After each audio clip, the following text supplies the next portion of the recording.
காலையில் எந்திரிச்சு கிச்சனுக்கு போனால் வாங்கிட்டு வந்த மளிகை ஜாமானம் பாத்திரம் எல்லாம் குப்பையாட்ட கிடந்ததுங்க.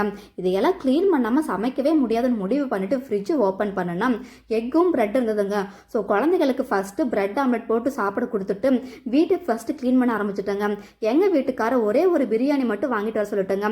கொஞ்சம் பழைய சாப்பாடு இருந்தது, பழைய சாப்பாட்டையும் பெரவூத்து வச்சு கெட்டி தேர்ந்தது அதையும் போட்டு நல்லா கரைச்சிக்கிட்டேங்க. 10 சின்ன வெங்காயம் இருந்தது அதையும் உரிச்சு உள்ளே போட்டுக்கிட்டு தக்காளி ஊறுகாய் எடுத்து கொஞ்சம் வச்சுக்கிட்டேங்க. இன்னைக்கு மதிய லஞ்சுக்கு இந்த பிரியாணியும் பழைய சாப்பாடு வச்சு மேனேஜ் பண்ணிக்கலாம் முடிவு பண்ணி எல்லாத்தையும் எடுத்து கொண்டு போய் வெளியே வச்சுட்டேங்க. பிரியாணி பார்த்தீங்கன்னா அவ்வளவு கமகமன்னு சூப்பராக இருந்ததுங்க.